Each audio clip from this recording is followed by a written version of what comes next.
extraordinaire. Il me le vendrait à combien, ce collier?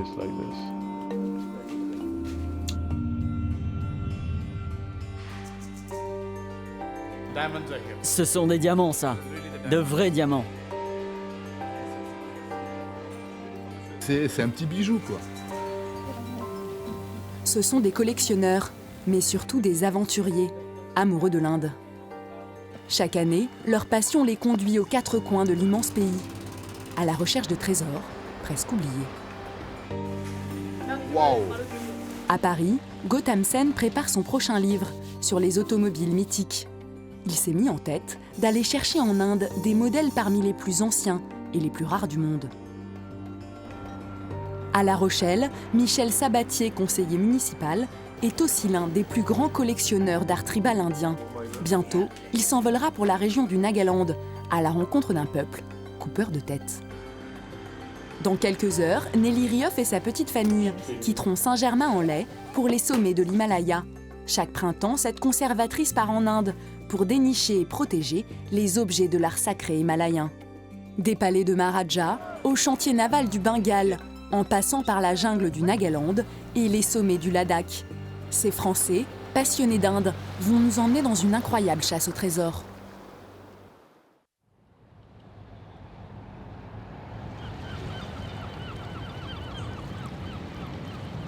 Pour Bertrand, elle commence sur le port du Havre, un matin d'hiver. Voilà 3 mois qu'il attend un cargo. Un cargo qui vient de loin, du golfe du Bengale. À son bord, un container qui renferme les petits trésors de Bertrand.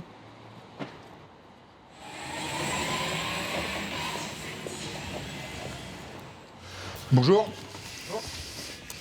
Vous allez bien? Enchanté. C'est ça le lot? Au lot, tout à fait, ouais. Ok. 33 colis. Les 33 colis, super. Dans ces caisses, de curieux objets dénichés sur les chantiers navals de déconstruction. Je suis hyper impatient, vous allez me voir tout à l'heure ouvrir les caisses à fond, parce que j'ai envie de voir d'abord si c'est pas cassé aussi, et si je me suis pas trompé, parce que entre l'œil de là-bas et l'œil en Europe, c'est pas évident. Et là, bah voilà, il y a toute ma collecte, et ça, c'est tous les 2-3 mois. Et ça, dès que c'est vendu, hop, je repars.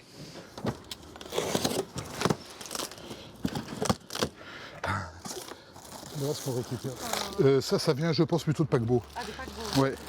Alors, pour indiquer l'heure de façon si répétitive, il devait y en avoir à peu près une trentaine dessus ou 40. Des montres de cloison vintage, des hublots en laiton. Ils sont complets avec leurs joints. Et il n'y en a pas de cassé, ce qui est assez rare. Si, il y en a un de cassé. Voilà. Des objets récupérés sur des navires en fin de vie. Non, il faut casser les clés.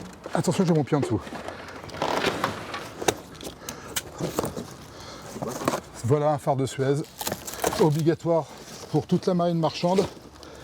Quand il passe le canal de Suez, il y en a un, peut-être 2 par bateau. C'est obligatoire pour éclairer les bords du canal.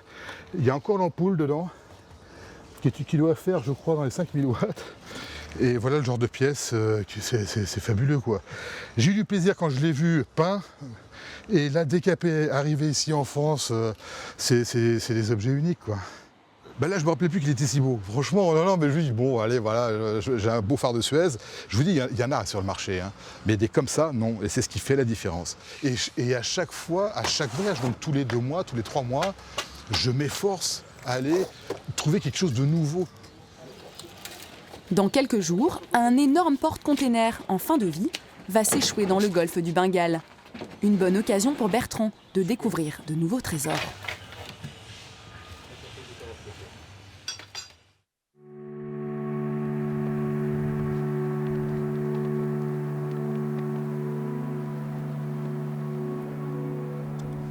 Les trésors de Nelly se trouvent quant à eux très loin, au cœur des hauts plateaux de l'Himalaya. Il est 7 h du matin au monastère bouddhiste de Mato.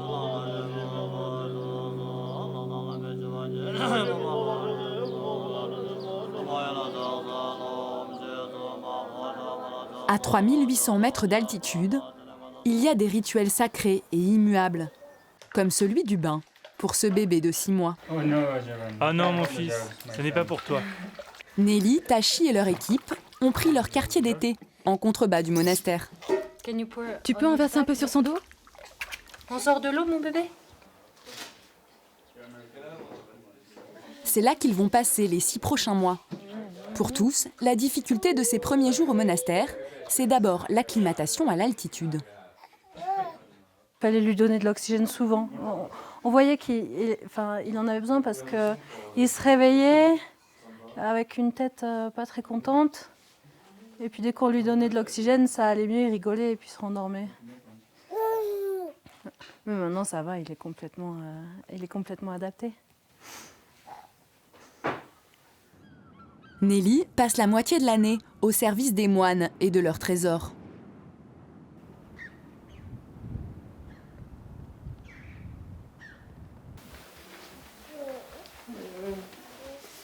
Tu es au travail, mon bébé.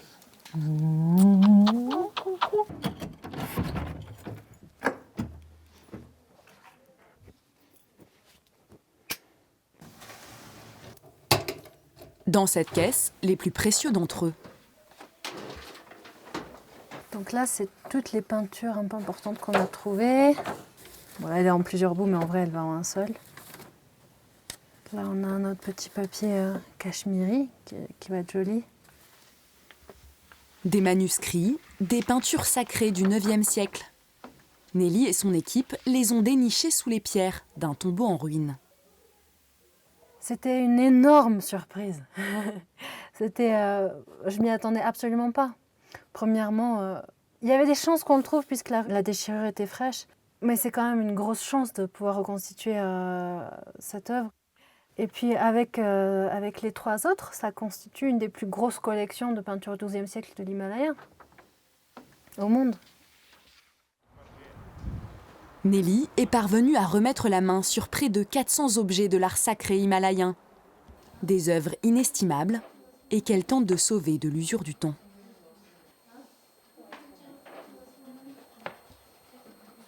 Bonjour. Et parfois, il n'a pas fallu aller chercher très loin pour les trouver. Commencez par vous occuper de l'assemblage. On passera ensuite à la coloration. Ce tapis du XVIIe siècle, découpé en 4 morceaux, vaut plusieurs dizaines de milliers d'euros. Il était dans le monastère de Mato. Donc il était sur les sièges des moines. Il était en utilisation. Donc ça c'est habituel, les moines sont toujours assis sur des trésors. La raison pour laquelle on s'est intéressé à ce tapis, c'est que beaucoup de gens essayaient de l'acheter aux moines.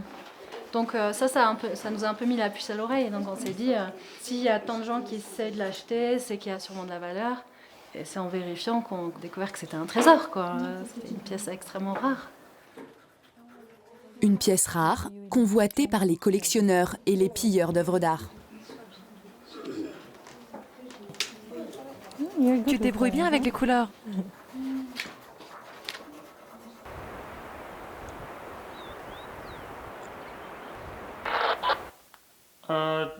Nelly, nous n'avons pas besoin des règles de mesure en métal, n'est-ce pas?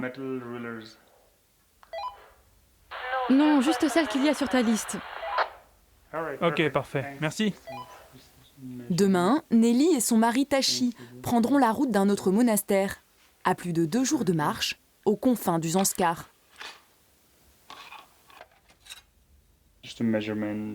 Alors il nous faut des règles, des ciseaux, du scotch, des pinceaux. Ça va être une sacrée aventure.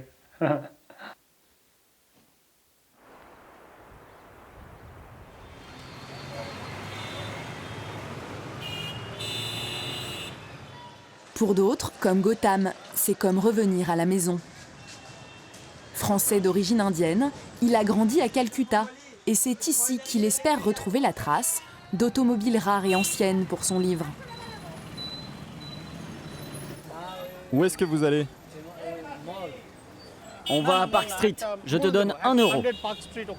Non, Gautam, c'est moins d'1 euro pour aller là-bas. Bon alors il met le compteur.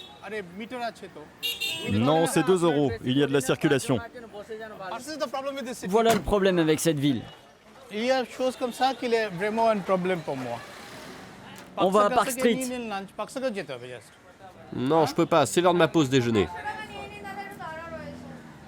Allez, viens. Laisse tomber, il est en pause. Regarde ces chauffeurs de taxi, c'est tellement révélateur de l'ambiance de cette ville. Il faut qu'ils fassent la sieste, et même si tu les payes plus, ils s'en fichent. Il faut qu'ils déjeunent. Ensuite, on verra, peut-être, si on prend un client ou pas. Bon, finalement, nous avons un taxi. Calcutta est une ville à part en Inde.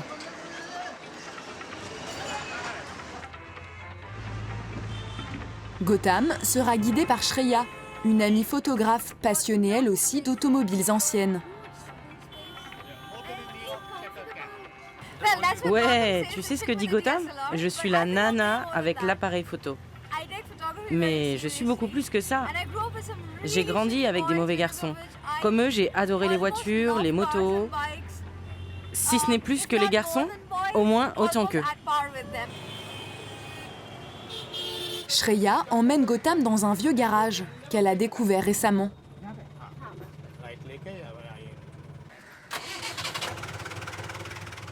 Bonjour. Bonjour. Comment allez-vous?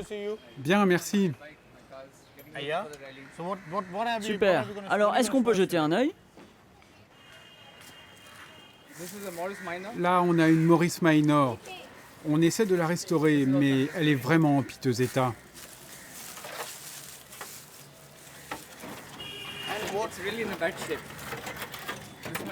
Et là, derrière, c'est une Honda? Oh, et ça, c'est de quelle année? Et cette Fiat? Vous l'abandonnez? Donnez-la moi. J'aimerais bien vous la donner. Donnez-la moi, on va en faire quelque chose. Qu'est-ce qui se passe avec cette voiture? Dites-le nous. Le problème, c'est que le bloc moteur est fissuré. C'est irréparable. Trop difficile de trouver une solution. Alors, donne-la moi. Je ferai venir un moteur d'Italie, ce sera pas facile, mais je connais quelqu'un qui peut faire quelque chose. Qu'est-ce que t'en penses? Oui, pourquoi pas. On va réfléchir.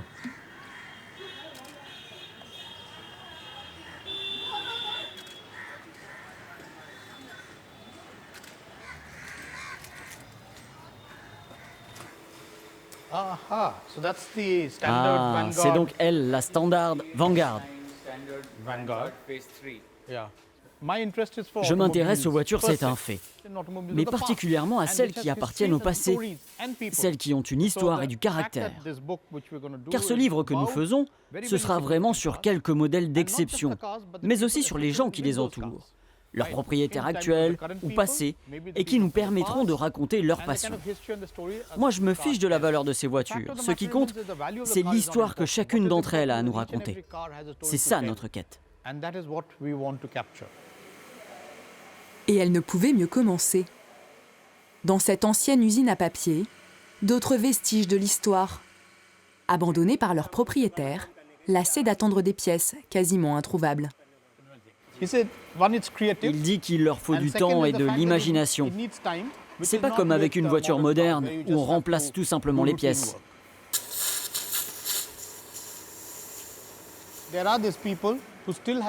À Calcutta, il y a encore des gens qui ont ce savoir-faire unique. Bon, autrefois c'était quelque chose de très commun, mais aujourd'hui c'est de plus en plus rare. En fait, Calcutta est très connu pour abriter encore des artisans comme eux.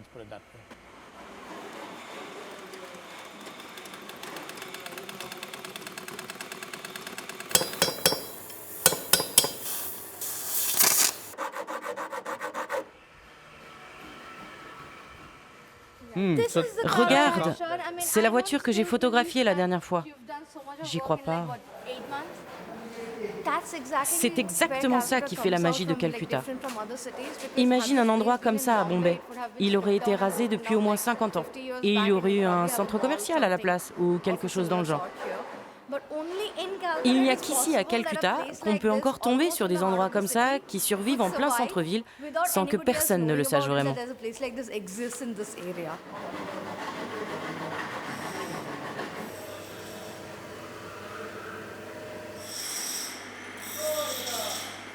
Un décor et des voitures d'un autre temps. Gotham ne pouvait rêver meilleur début pour son livre.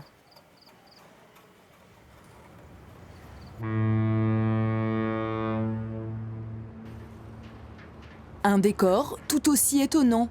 Chittagong, dans le golfe du Bengale. C'est le plus grand port de la région. Et aussi le plus grand cimetière de bateaux du monde. Ici viennent s'échouer les cargos, les pétroliers ou les paquebots de croisière en fin de vie. La ville abrite plus d'une centaine de chantiers navals de déconstruction. Un terrain de chasse idéal pour Bertrand qui se rend ici 2 fois par an.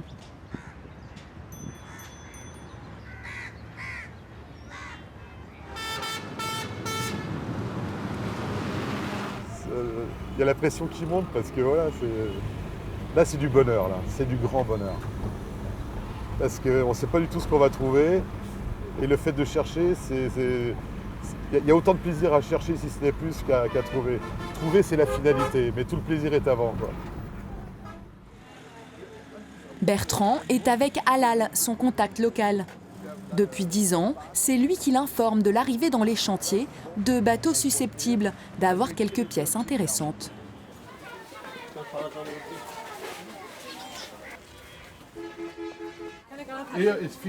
Là, c'est le quartier des pêcheurs.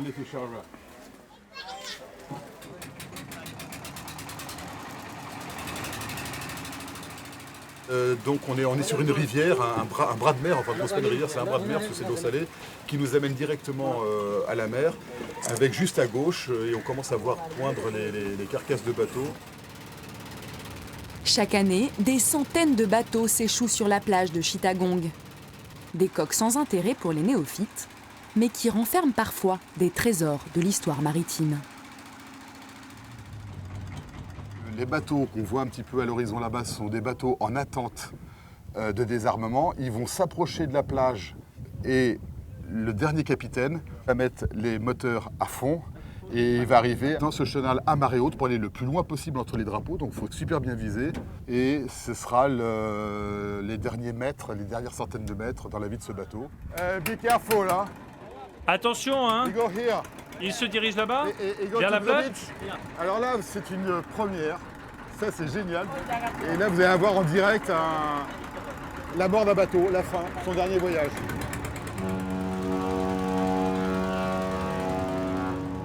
Là, ils foncent face à nous. Et je pense qu'on a intérêt à décarquer assez rapidement. Parce que ça se voit pas, mais il avance très vite.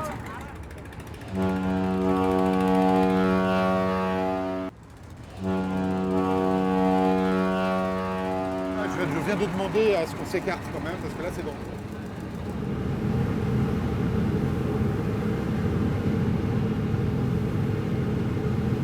Voilà, il est là, vous voyez, il est bien dans le chenal. Là c'est presque au mètre près. Hein. Voilà. Mais même pour les ouvriers, hein, pour tout le monde hein, qui sont sur le chantier, c'est un événement là. Aïe, aïe, aïe. Là il commence à peiner, là, on le voit là. Voilà, il vient de poser les ancres. Encore.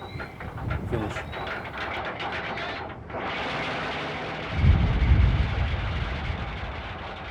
J'ai vu des choses belles et tristes à la fois, où j'ai même encore d'émotions à vous le raconter. C'était un capitaine russe qui avait fait 40 ans sur le même bateau. Le gars, il venait échouer son bateau, et ce gros dur tatoué, avec des dents en moins, je l'ai vu pleurer, quoi. Ça devait être la première fois qu'il devait pleurer de sa vie. Et ça, c'est des images qui sont... c'est ce qui fait que j'aime ce métier, quoi. Donc c'est fabuleux. Et des histoires comme ça, il y en a plein. Sur les chantiers, les ouvriers travaillent jour et nuit pour démanteler les navires. Il faut donc se dépêcher pour espérer récupérer des lampes, des instruments d'époque, des meubles anciens.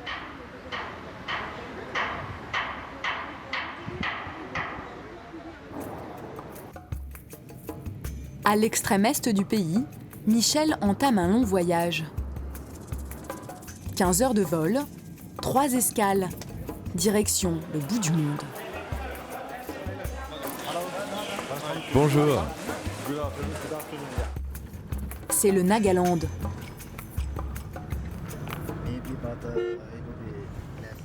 Oula, Ça, c'est un début. C'est un avant-goût des routes indiennes, cahoteuses de bout en bout. Bumping all the way up.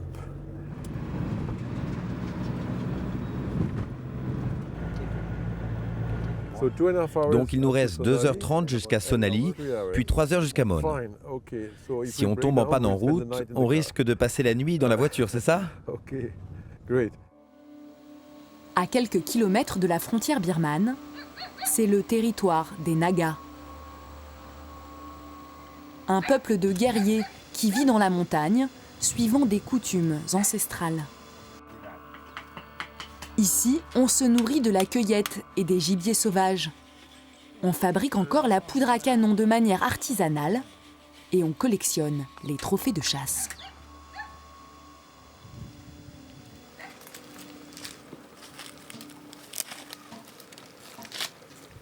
Normalement, en dessous de chaque monolithe, là, de chaque pierre dressée, il y a une tête coupée.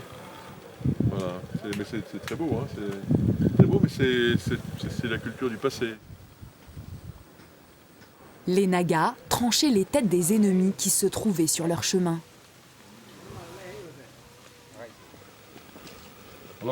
Bonjour. C'est un Français. Je viens de l'autre bout du monde. Bonjour. Bonjour.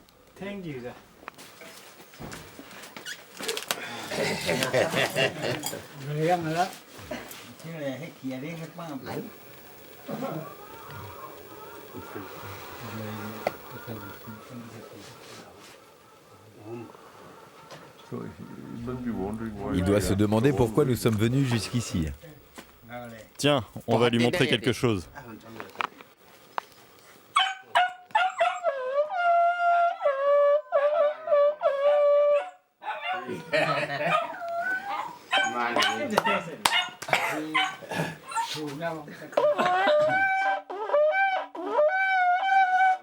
Il a encore du souffle. Hein.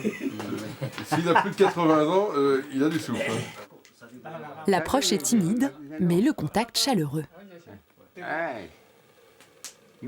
Et vous croyez qu'il a quel âge?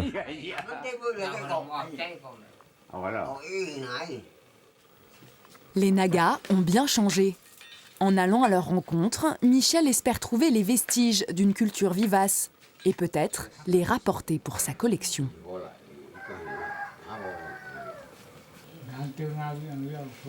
C'est un collier typiquement de chasseur de tête. Et ce monsieur qui a l'air tout ce qu'il y a de plus, je dirais, rasséréné dans son vieil âge, quand il était jeune, a dû être un guerrier turbulent puisqu'il a quand même réussi à couper 5 têtes dans sa vie, ce qui n'est pas donné à tout le monde. C'est un certificat de décapitation. Évidemment, c'est une pièce de collection qui est superbe, mais qui n'est pas d'avant, puisque c'est toute la fierté de cet homme, c'est une partie de l'héritage de sa vie, et il n'est même pas question de lui demander de vendre ce à quoi il tient autant. Hein. La vallée de Mon abrite une dizaine de villages comme celui-ci. Michel s'est donné 8 jours pour les explorer.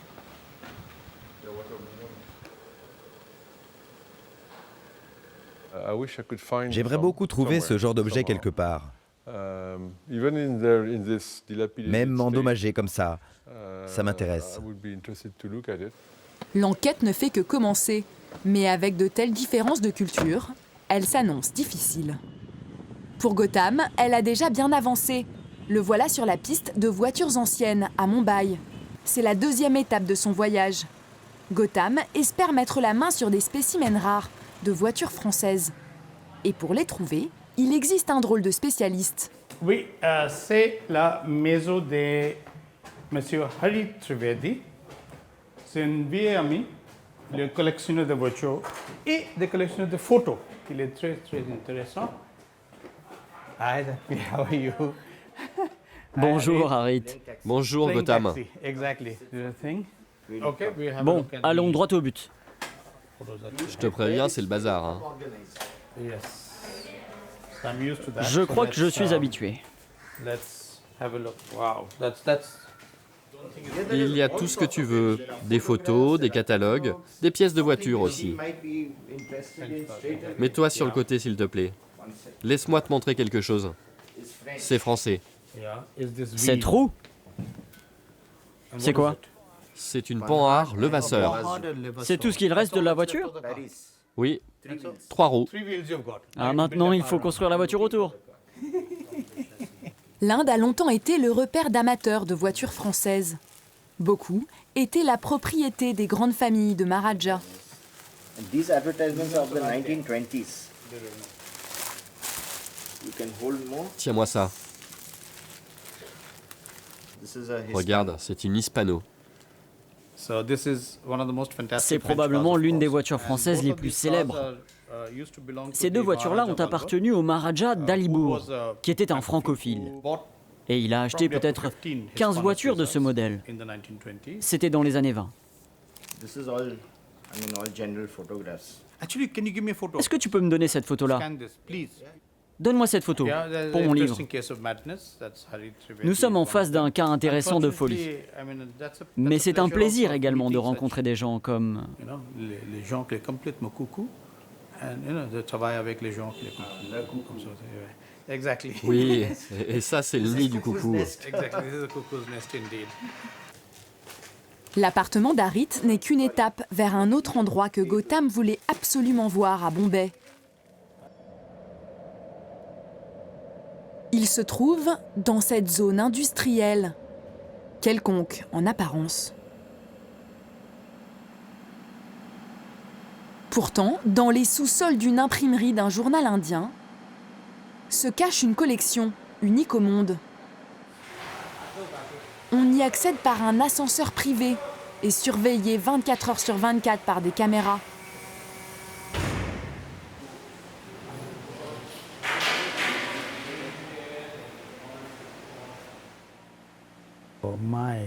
Oh mon Dieu.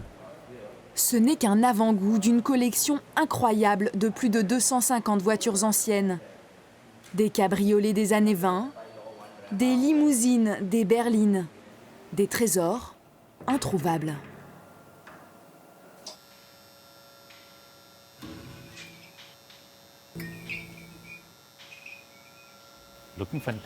C'est fantastique. C'est spectaculaire. Là, ce sont les diamants.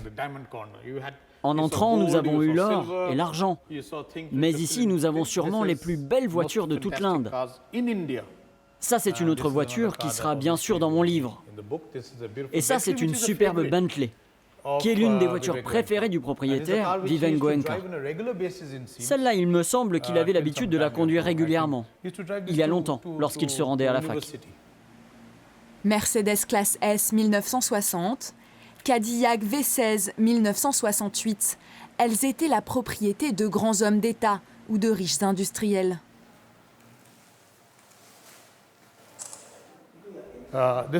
Et voilà celle qu'on va photographier aujourd'hui. Une Chevrolet 1949. Macron, comment on va s'organiser? Écoute, j'ai juste besoin d'une lumière. Macrand maîtrise une technique photographique unique, le light brushing. Tu es prêt? 1, 2, 3. Elle permet de mettre en valeur toutes les courbes et les détails des voitures. Toi, tu tiens juste la lumière. En fait, c'est moi qui prends la photo. Allez, regardons ce que tu as fait alors. Not bad, hein? Devant l'objectif, des pièces uniques qui se dévoileront dans quelques semaines, pour la première fois au monde, dans le livre de Gautam.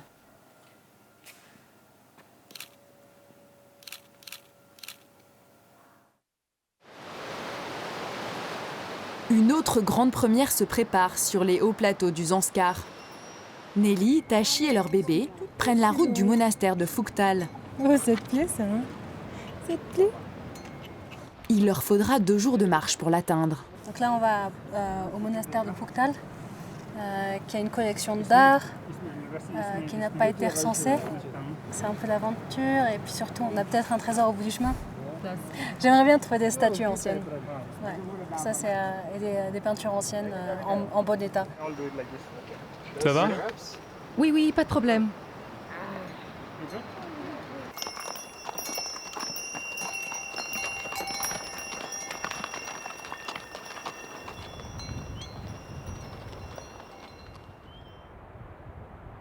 À près de 3900 mètres d'altitude, l'expédition progresse lentement, au milieu d'un cirque minéral. Le soleil est brûlant, l'oxygène est rare et les points d'eau précieux.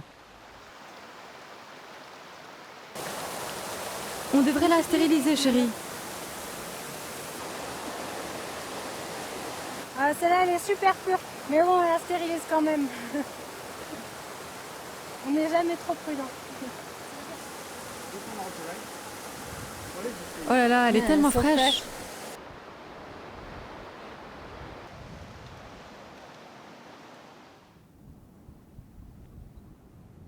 Coupé du monde, le monastère de Fougtal a traversé les âges.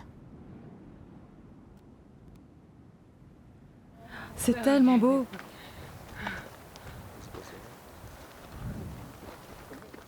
Ça y est, enfin. Rien que pour la vue du monastère, ça valait l'effort. C'est vraiment beau. Suspendu aux falaises, Fougtal a des airs de forteresse. Et rares sont les visiteurs qui osent faire la route jusque-là. C'était pourtant l'un des grands rêves de Nelly.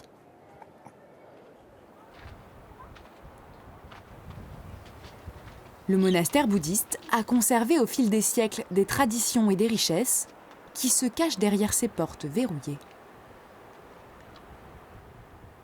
Pour y accéder, Nelly devra passer par le Khenpo, le gardien des lieux.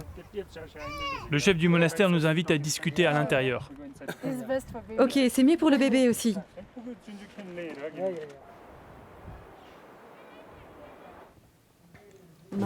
Alors on restaure des masques, des statues, des objets en métal. Nous avons beaucoup de peintures murales et de tankas endommagés. Je ne sais pas si vous pourrez y jeter un œil. Vous voyez, la plupart des moines sont absents pour le moment. Je ne peux pas prendre de décision là, comme ça. Mais dis-lui qu'un inventaire, ça permettra de protéger la collection du monastère. Si vous avez besoin d'un inventaire comme celui-ci, on peut vous aider. Nelly a rapporté le matériel nécessaire. Avec elle? Elle a tout avec elle? Oui, oui. Ah, dans ce cas, je vais y réfléchir. Ils vont se réunir bientôt. Mais avec le bébé, je ne pourrai pas revenir souvent, tu sais. Je sais.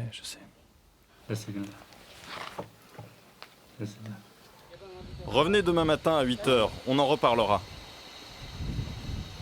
C'est pas encore gagné, mais je pense qu'il y a encore une petite chance. On va voir. Demain, Nelly et son équipe seront peut-être les premiers à découvrir les trésors du monastère de Fougtal. Et pour cela, il faudra gagner la confiance des moines et des locaux.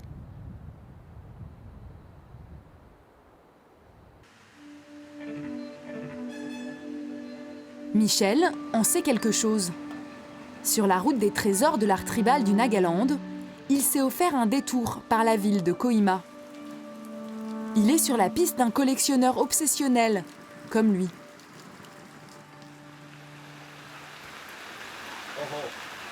Il pleut vraiment des cordes. Ce n'est pas grand-chose. Ne soyez pas impressionnés.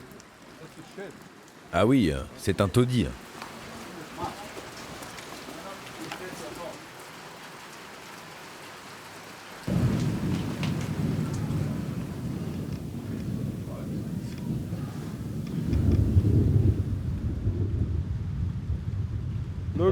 Regardez-moi ça. Si je ne suis pas impressionné par cette accumulation d'objets, qu'est-ce qui pourrait bien m'impressionner? Monsieur Bello, vous avez un sacré sens de l'humour. Depuis une vingtaine d'années, Monsieur Bello entasse tout ce que les tribus de la région lui apportent. Sculptures, bijoux, ornements, des pièces uniques, pour certaines inestimable. J'ai rarement vu un hangar aussi plein, aussi encombré d'objets d'art. Oui, c'est assez unique. Ouais. Ça, c'est une pièce ancienne. Sunil, viens par ici. Il faut qu'il mette cette pièce en sécurité. C'est très ancien. Oui, je m'en rends compte par rapport au style.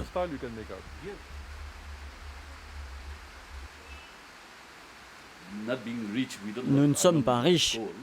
Nous n'avons ni diamants, ni lingots d'or, mais nous avons notre art, nos sculptures. Nous avons notre héritage culturel. Mais ces objets en bois ne peuvent pas durer éternellement. Vous savez, ça n'est plus une collection, c'est une véritable forêt. Regardez-moi ça. Donc il faut prendre une photo de chacun de vos objets et ensuite les classer à partir de votre écran d'ordinateur. On peut même le faire ensemble. Vous prenez les dimensions, 2 mètres, 50 cm, vous prenez une photo, devant et sur les côtés, et vous continuez. Ça, je suis totalement ébloui. Oui. Totalement ébloui. Mais je reste réaliste. Et peut-être aurais-je un rôle à jouer dans le tri qu'il va devoir faire cet homme s'il ne veut pas que l'œuvre de sa vie soit pourrisse, littéralement. De l'os d'éléphant, comme c'est étrange. Tout ça, c'est en os d'éléphant. 10 000 pièces au bas mot. Ce tri pourrait prendre des semaines. Pour Michel, c'est peut-être le début d'une autre histoire.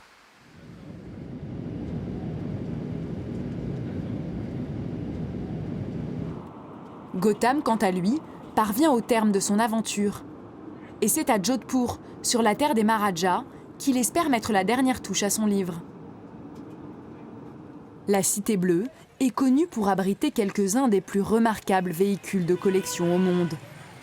Ils sont souvent la propriété des grandes familles de Maharajas, qui les conservent jalousement dans leur somptueuse demeure.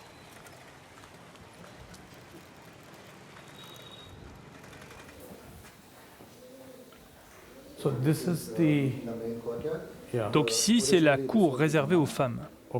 Ah, le quartier des femmes. Pénétrer dans les quartiers privés de ces grandes familles, c'est remonter le temps, l'époque où les Maharajas régnaient comme des seigneurs. Gautam a négocié pendant des semaines pour espérer rencontrer la famille Singh et approcher son fabuleux trésor. Ce que vous allez voir aujourd'hui, c'est l'une des plus belles voitures en Inde qui a d'emblée suscité quelques passions ici. La voiture que Gautam est venu tout spécialement découvrir est française. Un petit bijou de l'histoire automobile, conservé par la famille Singh depuis 3 générations. Waouh! Regardez-moi ça. On est dans un lieu chargé d'histoire. Sa découverte attendra encore un peu, car son propriétaire, le Maharaj Dalip Singh, est très à cheval sur le protocole. Majordome en uniforme et dégustation de thé de Darjeeling, c'est le préalable traditionnel avant toute discussion. Non, non, pas de sucre pour moi. Je suis amoureux de ma voiture, donc il n'est pas question de la vendre. Et je suis heureux de constater que mon fils y est aussi très attaché, tout comme mon petit-fils. Donc je suis confiant. Je pense que cette voiture restera dans la famille, du moins pour 2 générations encore. Après, je n'en ai aucune idée. La voiture du Maharaj est une Delahaye 1939, valeur estimée près de 10 millions d'euros. Il n'existe plus que 2 modèles de ce type dans le monde. Dans quelques minutes, Gautam pourra peut-être enfin le contempler.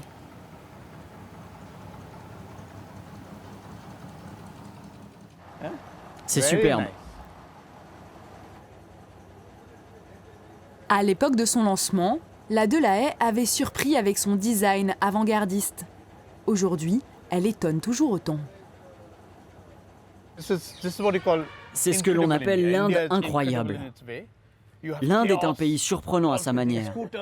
Vous êtes plongé dans le chaos avec des scooters, des motos, toutes sortes de véhicules qui klaxonnent sans arrêt et tout d'un coup, vous voyez surgir cette magnifique, cette fantastique voiture rouge, telle un petit bijou, un diamant au cœur de ce bazar. Et à son volant, le Maharaj, qui la conduit sans broncher, avec une impassibilité, une sérénité à toute épreuve, pour sa petite balade matinale.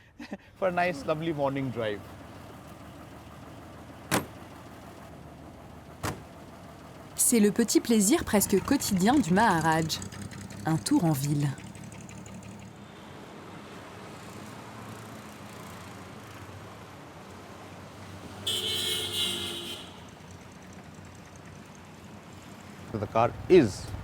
C'est une voiture absolument magnifique.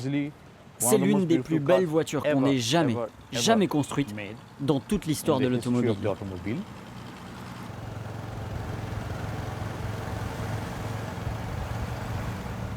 Un joyau français au cœur de l'Inde.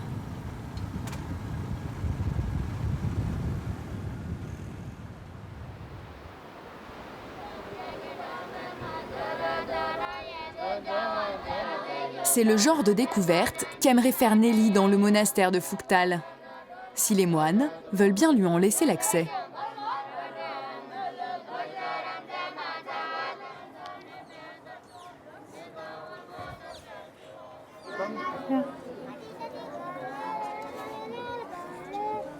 Bonjour. Le Khenpo nous invite à prendre le thé dans la cuisine.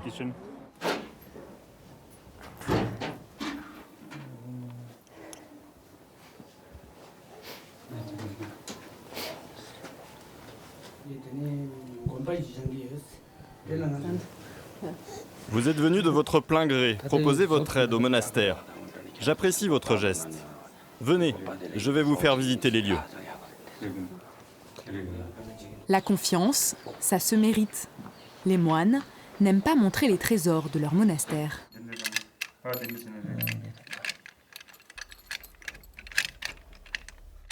Oh là, il a du mal.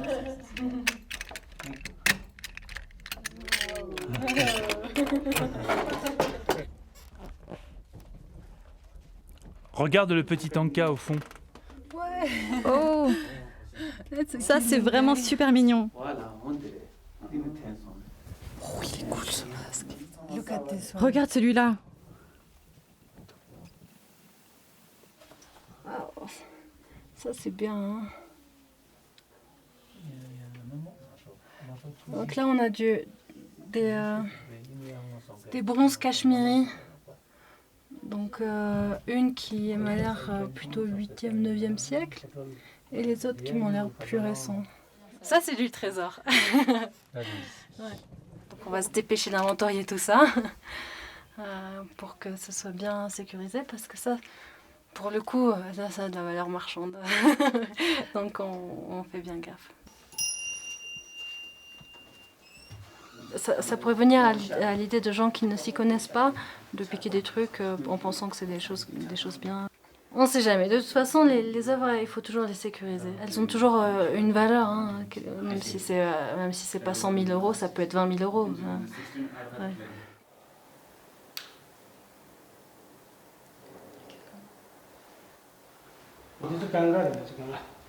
C'est vraiment magnifique. Il y a juste une fissure ici. C'est une superbe peinture murale du milieu du XVe siècle. Mi-15e ? Oui. Quel plaisir pour les yeux. Oh, ça, c'est une super belle peinture murale. Encore une fois, hein, dans un état de conservation extraordinaire. Bon, à part qu'il en manque la moitié. Loin du monde, les moines sont les derniers gardiens des objets sacrés de l'Himalaya. Un patrimoine fabuleux qui suscite bien des convoitises. Il y a longtemps, des pilleurs sont venus. Qu'est-ce que c'est ? Ils ont tiré ici et là. C'est pour ça qu'on a peur de montrer nos collections. Ils ont tiré depuis en face. Ils ont volé une partie des reliques et tout l'or qu'il y avait, et se sont enfuis. Est-ce qu'ils ont pensé mettre en place un système d'alarme ? Oui, mais nous n'avons pas d'électricité en continu. Ah oui, c'est vrai. C'est une collection hors pair, vraiment hors pair. Moi, je ne m'attendais pas à trouver... Enfin, parce que on se dit, enfin, quand on part, on a toujours cette petite émotion de « Ah, peut-être qu'il n'y aura rien » ou « Peut-être qu'il y aura quelque chose de mirobolant ». Bon, ben voilà, c'était mirobolant. C'est des petits monastères isolés, donc ça veut dire qu'il faut protéger ça le plus vite possible. C'est un peu une course contre le temps.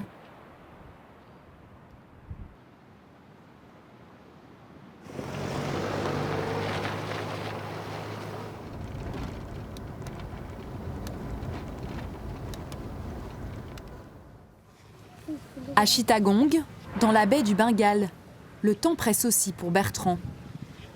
Le quartier des démanteleurs des chantiers navals ne dort jamais. Il faut donc trouver les objets avant qu'ils ne finissent en petits morceaux. Est-ce qu'on peut aller voir là-bas?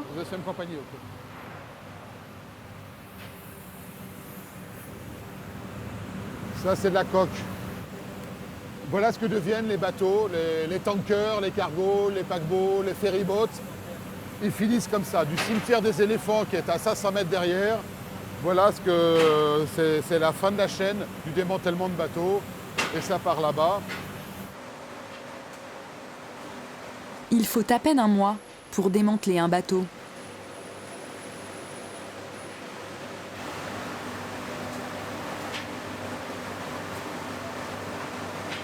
C'est malheureux pour des amoureux comme moi de bateau parce que là vous avez un superbe cargo des années 50, 60, 70 qui est devant vous. Bertrand et Halal n'ont que quelques jours pour sauver de la destruction, ce qui peut encore l'être. Il faut un œil avisé pour savoir dénicher des lampes de designers célèbres, des projecteurs art déco, des instruments de navigation rares.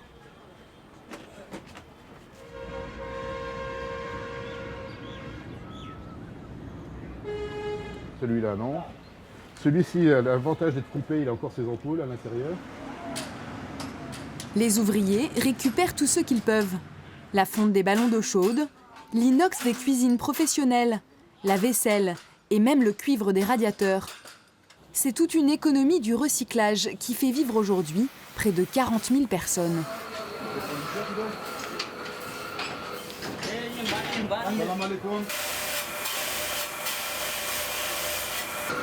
Voilà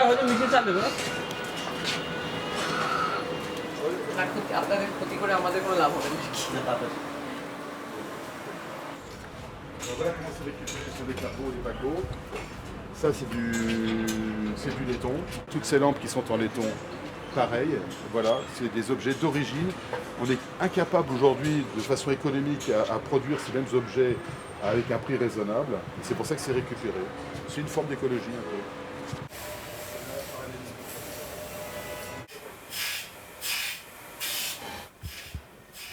Là, c'est un enfant devant une vitrine de confiserie.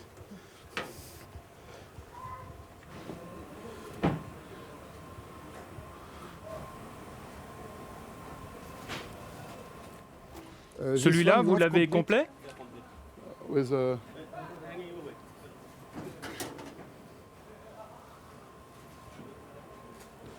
Ok.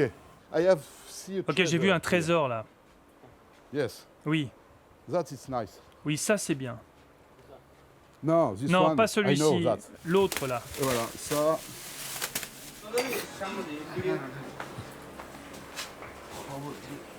Voilà le phare. C'est typique cargo, ça. Je suis content de pouvoir vous montrer ça. Ce n'est qu'un phare, hein, faut rester. Mais c'est un petit bijou, quoi.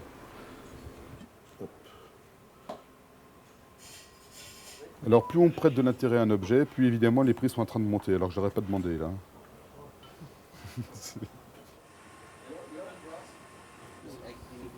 This one. Voilà, ça c'est montre typique russe, fabriquée par les communistes de l'époque où la même clé sert à ouvrir. Ça s'appelle une ouverture hublot. Hop. Et puis imaginez, quoi, avec les cas radio, le nombre d'yeux de marins qui se sont posés dessus, qu'on surveillait cette montre. Cette montre, elle a vécu des tempêtes et des mers calmes. Elle a connu toutes les latitudes. C'est une montre des années 50-60. Donc elle a 60 ans de navigation. Et là, aujourd'hui, je l'ai entre les mains, quoi. Donc ça, c'est... À l'extérieur, un détail attire l'attention de Bertrand. Come with me. Viens, suis-moi. What is it, that? Qu'est-ce que c'est que ça? No, it's okay. Non, I c'est would bon. like just to Je veux check juste vérifier ce qu'il y a what's dessous. there. Ok. Et comme here. Voilà. Quand je vois des trucs comme ça, c'est le métier, là. Je le sens. Peut-être me tromper, hein, mais c'est bizarre qu'ils mettent une bâche. Quand ils mettent une bâche, c'est qu'il y a quelque chose d'intéressant derrière. Wow. Bingo. Ok. Ok, thank you. That's right. Bon, bah là, voilà. Voilà, des fois on cherche pendant des années et ça on trouve. Voilà. Alors ça, c'est une barre de roue entièrement d'origine. Elle est, à mon avis, des années 30. Elle est dans son jus avec ses réparations, ses défauts. Ça, voilà, ça c'est le genre d'objet que j'adore. Ça c'est. Alors, bon, on va se calmer, mais c'est vraiment, voilà, ça c'est le trésor, c'est génial. Le problème, c'est le transport. Ça fait au moins 200 kilos. Et puis après, ben, la question finale, ça va être le prix. Ça va être une grande et longue histoire. Voilà. Prix d'achat de départ pour la barre à roues, entre 18 et 20 000 euros. Bertrand parviendra-t-il à ramener ce trésor unique en France? La négociation promet d'être longue et animée.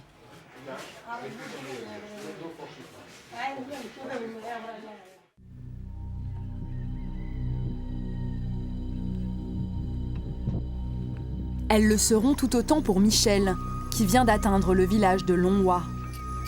Il lui a fallu 7 heures de piste pour le rejoindre. C'est l'une des dernières chances pour Michel de repartir avec une pièce pour sa collection.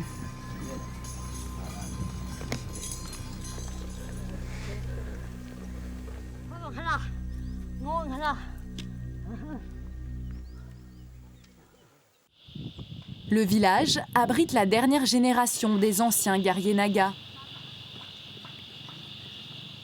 Et voici l'un de leurs illustres représentants, le Hang. C'est le roi de Lonhois, le gardien du trésor de la tribu, entreposé à même le sol.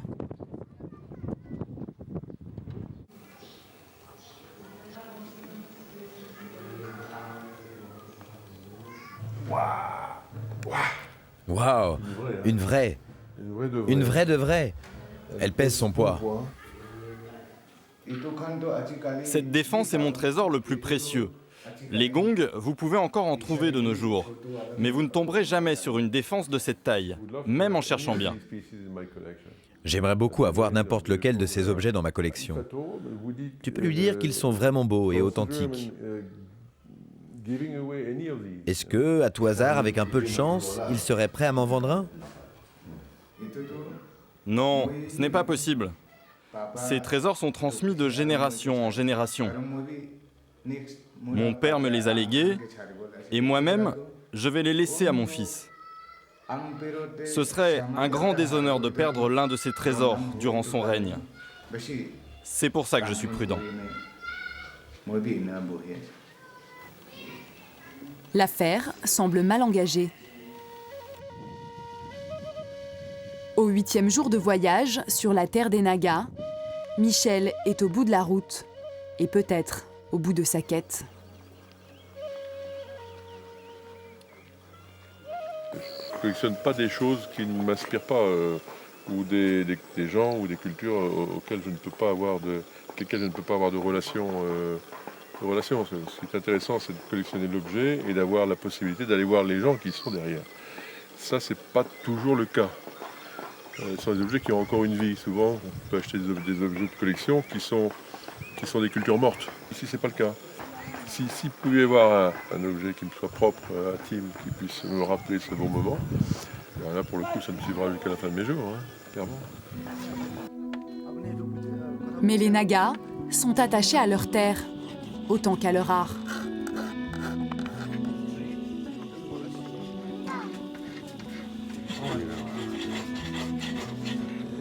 Et pour espérer le posséder, il faudra sans doute bien plus qu'un voyage.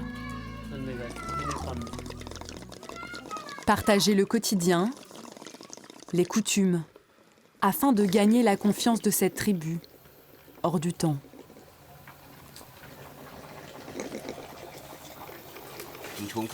Ça fait partie de l'ensemble de l'aventure, oui. L'aventure, c'est dans toutes ses composantes. Ça n'est pas uniquement la recherche de l'objet, c'est se plonger dans une autre culture que la sienne, et c'est un vrai plaisir.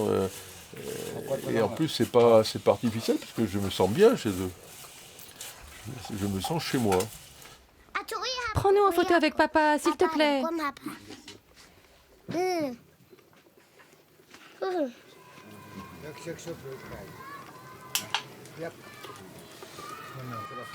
Moi, j'ai collectionné les objets et les lectures sur ces gens-là.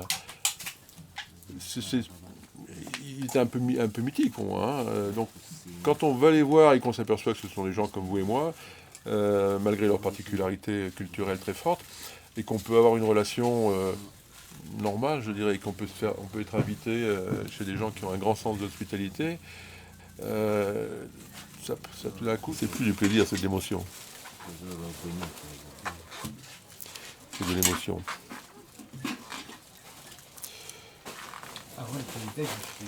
Mais l'émotion, c'est difficile à dire en mots. Ça peut se voir, mais ça ne se dit pas.